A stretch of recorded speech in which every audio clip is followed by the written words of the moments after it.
berjalan dalam firman-Mu, hatiku siap.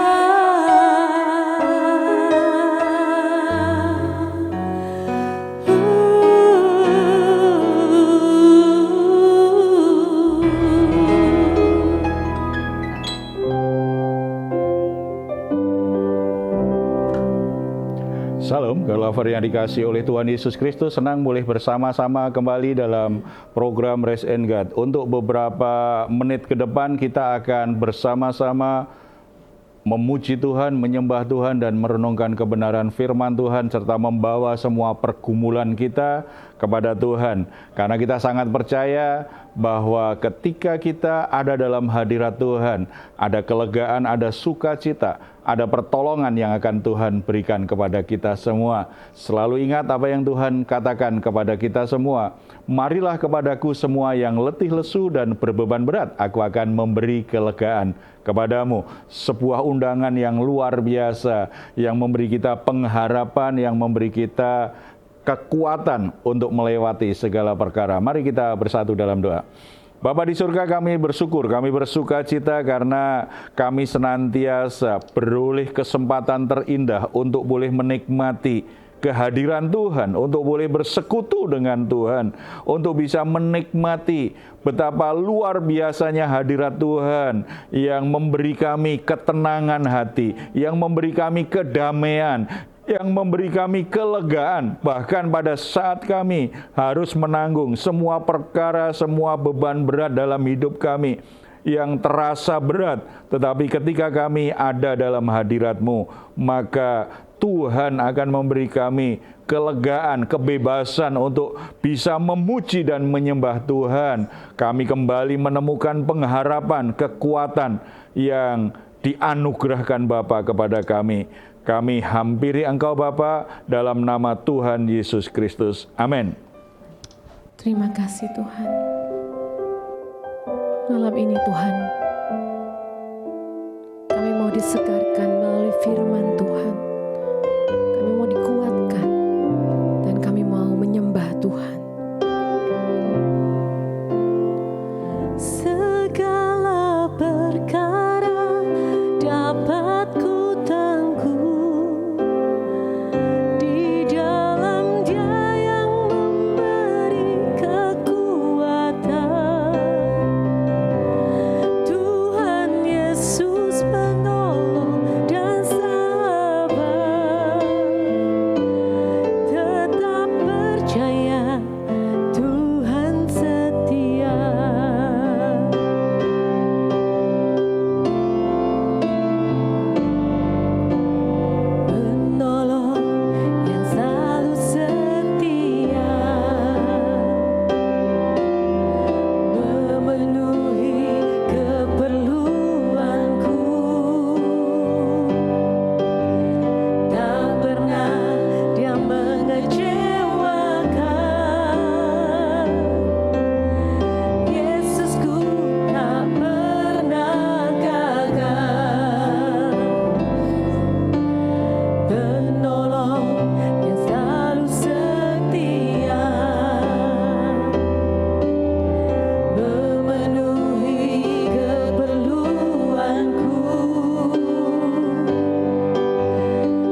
Saudara-saudara yang dikasihi Tuhan, setiap orang ingin hidupnya menjadi lebih baik.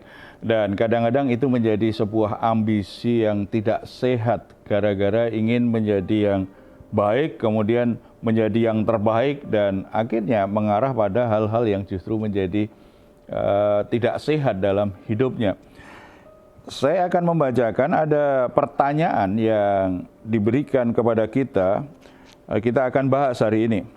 Pak Pendeta, apakah salah jika saya berambisi menjadi orang sukses agar saya sebagai orang Kristen satu-satunya di dalam keluarga besar saya tidak diremehkan saudara-saudara yang lain? Saudara-saudara mesti cermat dengan pertanyaan ini.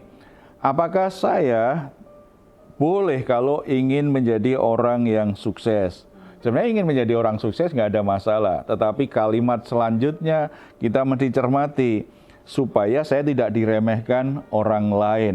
Jadi saudara-saudara, kalau kita bicara ambisi, itu sebenarnya tidak selalu berdosa kalau dalam pengertian ambisi adalah keinginan untuk menjadi sesuatu atau memiliki sesuatu. Kan nggak salah. Tetapi menjadi salah kalau ambisi itu dipaksakan dan didorong oleh motivasi yang salah. Akhirnya dengan segala macam cara dilakukan. Makanya kita kenal istilah orang yang sangat ambisius. Jadi apapun segala macam cara dilakukan supaya mencapai apa yang dia inginkan. Ambisi sendiri dalam batas tertentu, kalau itu bicara gairah hati, dorongan yang kuat untuk memiliki sesuatu, untuk mencapai sesuatu, kan tidak salah. Apalagi ini kaitannya, saya ingin sukses tetapi supaya tidak diremehkan. Ada banyak masalah dalam hidup kita kalau kita ingin menjadi baik tetapi hanya ingin mengalahkan orang lain. Kita ingin sukses supaya tidak diremehkan orang lain. Saya ingin menjadi orang yang lebih baik dari dia, lebih sukses dari dia, lebih kaya dari dia, lebih pintar dari dia. Jadi selalu menempatkan dirinya itu harus lebih baik dari orang sekitarnya. Padahal musuh terbesar kan sebenarnya bukan orang lain, dalam diri kita sendiri. Aku ingin menjadi lebih baik dari diriku tahun lalu, itu lebih sehat daripada kita berjuang, saya harus lebih baik, lebih sukses dari orang lain. Apalagi kemudian nambah lagi, supaya orang tidak meremehkan aku, supaya aku bisa mengendalikan banyak orang. Semakin ambisi itu semakin tidak sehat, dan akhirnya orang terjebak dengan ambisi yang tidak sehat. Dia akan dibuat macam-macam penderitaan hidupnya itu akan terjadi, termasuk relasinya dengan orang sekitarnya biasanya juga jadi rusak. Hal itu pasti terjadi kalau kita memang ambisi kita tidak sehat. Lalu Pak, bukankah sebagai orang Kristen kita memang ditetapkan Tuhan untuk menjadi kepala Pak dan bukan ekor? Gimana tuh Pak? Ya, jadi kepala apa ya? Kepala, ini ayat yang kadang-kadang orang Kristen comot begitu, dan kadang-kadang ada orang khotbah juga comot, orang berdoa juga kadang-kadang comot. Saudara-saudara, kalau kita mau punya iman yang sehat, kalau kita mengutip sebuah ayat, tidak boleh pengertiannya lepas dari konteksnya. Ketika ada ayat berkata, kamu bukan lagi ekor, tetapi kamu akan menjadi kepala. Itu kan konteksnya apa? Itu konteksnya orang-orang yang hidup dalam ketetapan Tuhan. Orang-orang yang sungguh-sungguh memperhatikan perintah Tuhan, lalu melakukannya dengan setia. Jadi orang yang sungguh-sungguh punya komitmen hidup tinggi untuk mengikuti jalan Tuhan. Jadi bukan hanya sekedar kata-kata motivasi. Bukan. Yang mirip seperti itu ternyata pernah, dan berarti memang orang itu seneng ya kalau dikasih tahu, kamu akan jadi orang sukses loh, kamu akan menjadi orang kaya loh, kamu akan menjadi orang yang punya jabatan tinggi. Tawaran-tawaran begitu ternyata dari dulu sampai sekarang itu menggoda banyak orang percaya, termasuk kita saat ini. Jadi kalau dengar kamu bukan lagi ekor tetapi kamu akan jadi kepala, wah itu membuat kita bergairah, itu termotivasi gitu ya. Tapi kita lihat dulu tanggung jawabnya apa, konteksnya apa. Kisah seperti itu pernah terjadi itu. Ternyata murid-murid Yesus juga begitu. Kalau kita baca di Matius pasal 18 ayat 1 sampai 5. Di situ kita baca ternyata murid-murid juga punya ambisi seperti itu. Jadi pengen menjadi yang luar biasa itu. Pada waktu itu datanglah murid-murid itu kepada Yesus dan bertanya, "Siapakah yang terbesar dalam kerajaan surga?" Maka Yesus memanggil seorang anak kecil dan menempatkannya di tengah-tengah mereka. Lalu berkata, "Aku berkata kepadamu, sesungguhnya jika kamu tidak bertobat dan menjadi seperti anak kecil ini, kamu tidak akan masuk ke dalam kerajaan surga. Sedangkan barang siapa merendahkan diri dan menjadi seperti anak kecil ini, dialah yang terbesar dalam kerajaan surga. Dan barang siapa menyambut seorang anak seperti ini dalam namaku, ia menyambut aku." Para murid ternyata juga ingin menjadi orang yang terbesar, walaupun ditambah dengan bahasa rohani, terbesar di kerajaan surga. Nah, kalau ingin menjadi terbesar, artinya semangatnya sama, sangat ambisius sekali. Saya ingin menjadi lebih hebat dari yang lain di kerajaan surga. Nah, kalau konteks kita mungkin aku ingin menjadi orang yang paling penting di gereja. Aku ingin menjadi orang yang paling dihormati di gereja. Aku ingin menjadi orang terbesar di gereja, orang yang paling berpengaruh di gereja. Sebuah ambisi yang kadang-kadang justru merusak hidup kita, kerohanian kita, dan hubungan kita dengan orang lain. Bahkan merusak banyak pelayanan karena ada orang-orang yang punya ambisi ingin kelihatan hebat dari orang lain, lebih terhormat dari orang lain. Jawaban Yesus itu sangat mengejutkan. Kalau kamu ingin menjadi yang terbesar, ini rahasianya ini. Kamu harus bertobat. Yang kedua, kamu harus rendah hati. Makanya Yesus kemudian memberi perumpamaan, memberi sebuah analogi, kamu harus menjadi seperti anak kecil. Harus menjadi seperti anak kecil. Anak kecil itu anak yang mau dipimpin, yang tunduk pada otoritas orang tuanya, yang nurut, yang mudah diajarin, yang mudah dipimpin, itu seperti anak kecil. Untuk orang dewasa ini bukan sesuatu yang natural, apalagi kita ini manusia berdosa. Dalam usia kita, semakin kita dewasa, kita akan punya banyak pengetahuan, punya banyak pengalaman, punya banyak prestasi. Untuk menjadi seperti anak kecil yang tunduk, yang nurut, mau dipimpin, yang lembut hati kalau ditegur, itu sulit. Yesus memberi penegasan, kalau ingin menjadi yang terbesar, punya sikap seperti ini. Kalau ingin menjadi yang terbesar dalam rencana Tuhan, miliki sikap hati seperti seorang anak kecil. Kalau kita tidak bisa menundukkan diri, merendahkan diri kita seperti anak kecil, Tuhan tidak akan pakai untuk perkara-perkara yang besar. Sebab Tuhan akan memakai orang-orang yang punya hati yang benar terhadap dirinya dan terhadap Tuhan. Bukan sekedar prestasi, pengalaman, dan apa yang dia punyai. Ini kan beda dengan prinsip dunia. Kalau prinsip dunia, orang akan memilih orang-orang yang banyak prestasi, orang-orang yang track record pekerjaannya luar biasa, tetapi kalau Tuhan akan memilih bagaimana track record hatinya. Menjadi seperti anak kecil itu sulit bagi kita. Kalau menjadi orang sukses, wah kita nggak sukses saja berlagak kayak orang sukses lebih mudah. Ya, tetapi menjadi seperti anak kecil kan sadar dia polos, tidak merasa pinter. Kalau toh dia merasa tahu, begitu dikasih tahu, dia langsung ngaku, oh iya salah ya.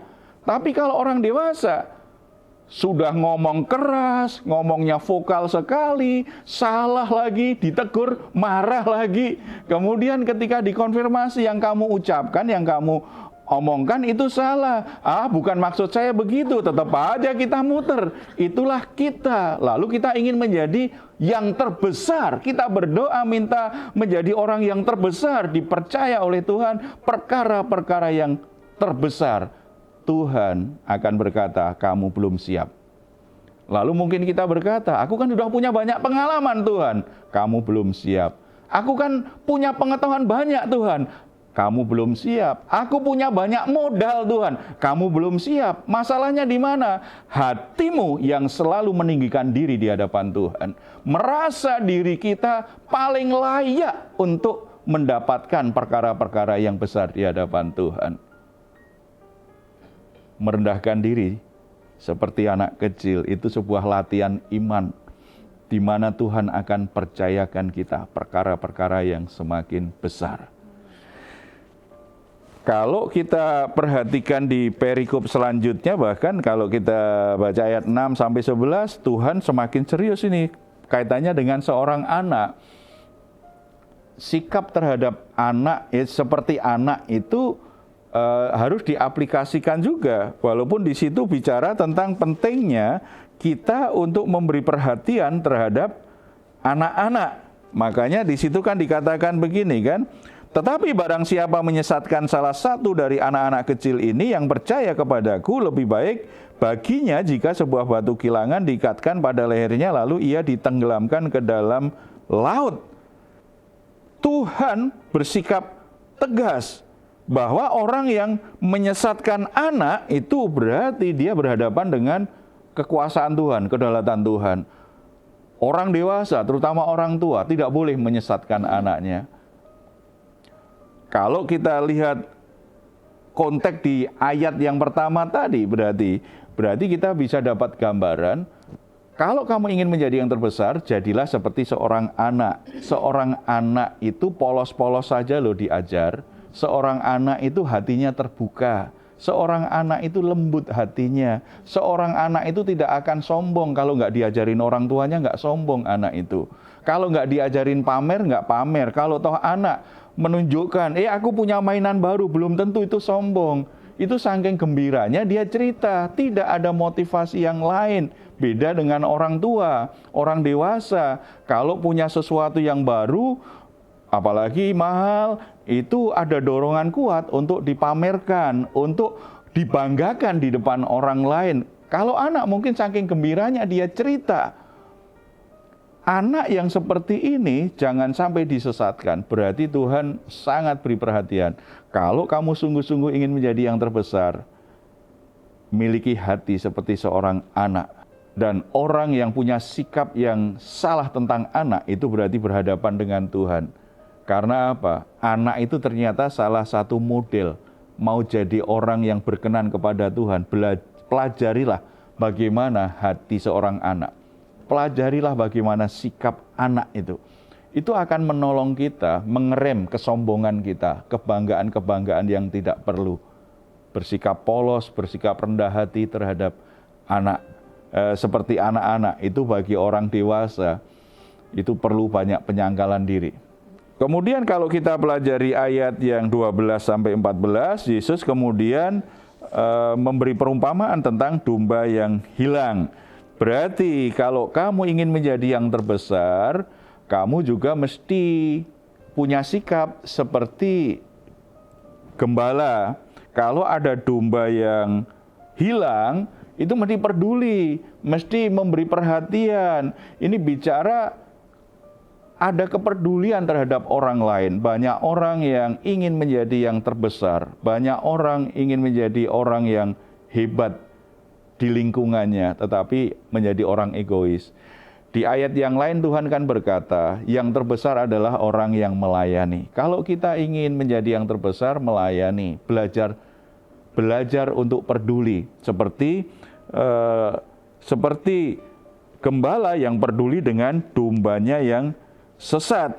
Sebab walaupun harus mencari satu domba yang sesat, dia sudah punya 99 domba. Mestinya kan udah oke lah, biar aja satu, enggak. Itu Tuhan ingin menunjukkan hati gembala itu benar-benar mengasihi semua domba-dombanya. Tidak ada satu pun yang tidak dikasihi.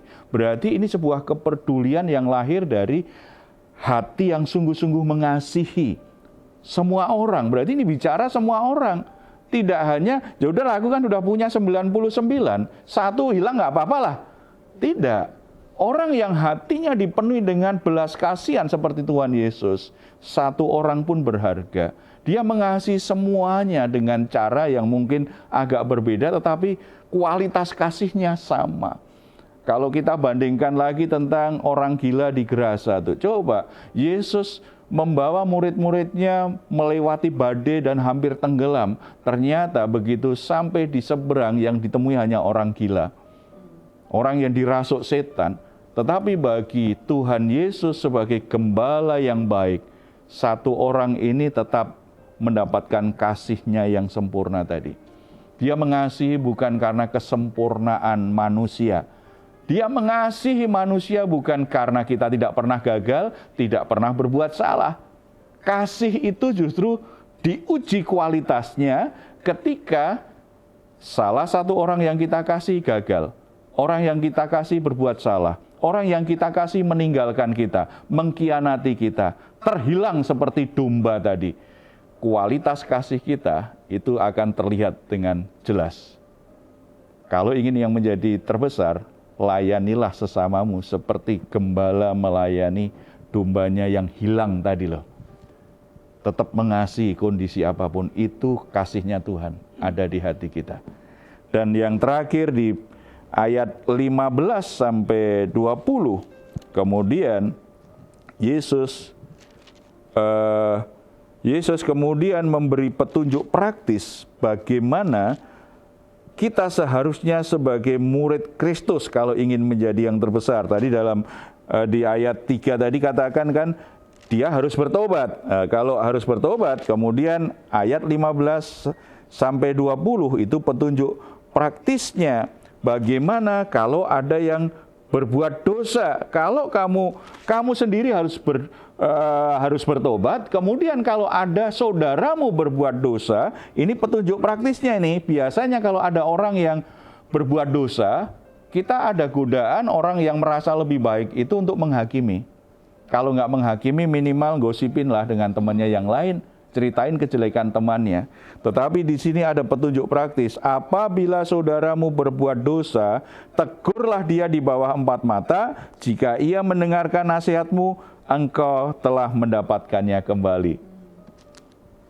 Kalau kita sungguh-sungguh ini mengasihi dan ingin melayani orang lain, maka ujiannya adalah bagaimana kalau orang lain itu atau sesama kita itu berbuat dosa. Apa yang kita lakukan? Orang-orang yang terbesar di mata Tuhan adalah orang yang berjuang untuk membawa kembali saudara-saudara yang berdosa ini ke jalan yang benar. Dan dia melakukannya tanpa menghakimi. Dorongan belas kasihan, diajak bicara 4 mata. Ajak bicara, ditegur 4 mata. Berarti tidak mempermalukan. Tidak mengolok-olok dia, tidak menghakimi dia. Tujuannya hanya satu, aku ingin saudaraku ini kembali ke jalan yang benar. Ambil waktu, bicara pribadi, tegur dia. Kenapa kamu seperti ini? Kalau tidak, ada usaha lagi. Kalau kita pelajari ayat-ayat selanjutnya kan, ajak saksi untuk cerita. Bagaimana kamu kok bisa sampai seperti itu? Artinya sebuah usaha untuk bagaimana saudaranya yang berbuat dosa itu akhirnya kembali ke jalan Tuhan. Ingin menjadi yang terbesar di hadapan Tuhan, lakukan ini. Tuhan tidak menolaknya, tetapi Tuhan memberi jalan bagaimana kamu bisa menjadi terbesar di kerajaan Allah. Secara pribadi, hiduplah dalam pertobatan, miliki kerendahan hati, kelembutan hati seperti seorang anak. Lalu dalam praktek kita, sehari-hari belajar melayani orang lain. Kalau ada anak-anak secara rohani, ada orang-orang Kristen baru, imannya baru, masih lemah seperti anak-anak, jangan disesatkan. Harus diajar dengan baik, dilayani dengan baik. Kalau ada yang terhilang, dicari. Kalau ada yang berdosa, ditegur dan dibawa kembali ke jalan yang benar. Mari kita datang kepada Tuhan.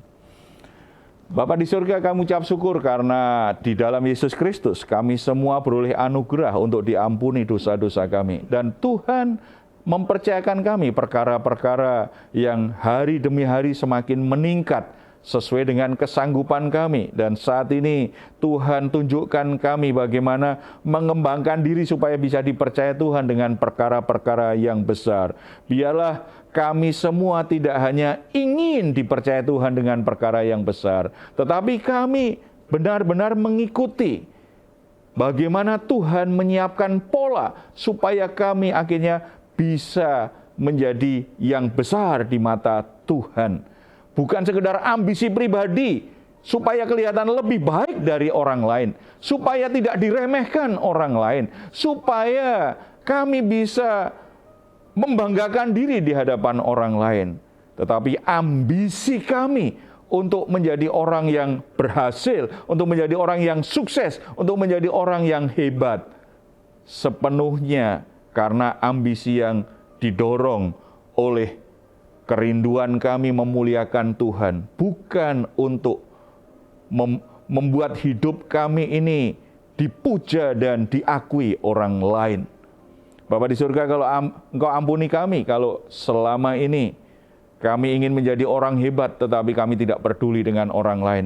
Ampuni kami kalau kami berambisi menjadi orang sukses tetapi kami hanya sibuk dengan urusan kami. Kami tidak mau mencari domba-domba yang hilang. Ampuni kami kalau kami sibuk dengan upaya menjadi orang yang terbesar di antara keluarga kami, tetapi kami menjadi orang-orang yang tidak peduli kalau ada saudara yang berbuat dosa. Kami bahkan hanya cenderung mengkritik dan menghakimi saudara-saudara kami yang jatuh dalam dosa. Biarlah firman Tuhan hari ini mengingatkan kami dan mengarahkan hidup kami semuanya, Bapa, supaya melalui hidup kami perkara-perkara besar yang dari Tuhan, yaitu kasih dan rencana Tuhan yang menyelamatkan itu sungguh-sungguh boleh kami bagikan kepada orang-orang lainnya. Bapa, berkati anak-anak muda yang sedang berjuang untuk meraih cita-cita mereka. Mungkin mereka ingin menjadi orang yang sukses, mungkin mereka ingin menjadi orang yang hebat, tetapi biarlah ambisi itu Tuhan arahkan pada hal-hal yang benar, hal-hal yang memuliakan Engkau. Tuhan memberkati setiap orang yang sedang bekerja saat ini. Mungkin mereka merasa tidak sesukses orang lain, tetapi biarlah itu tidak membuat hatinya akhirnya dikuasai ambisi yang tidak sehat. Mereka terus bertekun bekerja karena kami percaya seiring mereka melakukan apa yang seharusnya, punya hati seperti seorang anak, Tuhan melihat mereka sudah saatnya dan sanggup dipercaya dengan perkara yang besar. Pasti Tuhan akan mempercayainya. Terpuji namamu Bapa, dalam segala sesuatu kehidupan kami semua, biarlah rencanamu, kehendakmu yang jadi. Dalam nama Tuhan Yesus kami berdoa, amin. Saudara-saudara yang dikasihi, terus bertekun, terus berjuang meraih cita-citamu, tetapi selalu ingat miliki hati yang benar di mata Tuhan. Kalau saudara saat ini sedang mengalami pergumulan dan situasi yang berat, saudara membutuhkan dukungan doa, silahkan menghubungi nomor telepon yang tertera di layar saudara. Tim doa kami akan mendukung saudara dalam doa. Tetap percaya, tetap berharap Tuhan itu peduli dan bisa menolong pergumulan-pergumulanmu. Kalau saudara ingin memberikan komentar, silahkan menuliskannya di ruang komentar yang ada di channel Diaspora TV. Kami tunggu. Mazmur 4 ayat 8-9. Engkau telah memberikan sukacita kepadaku lebih banyak daripada mereka ketika mereka kelimpahan gandum dan anggur. Dengan tentram aku mau membaringkan diri lalu segera tidur, sebab hanya Engkaulah ya Tuhan yang membiarkan aku diam dengan aman. Puji Tuhan, selamat malam, selamat beristirahat. Tuhan Yesus memberkati kita semuanya. Salam.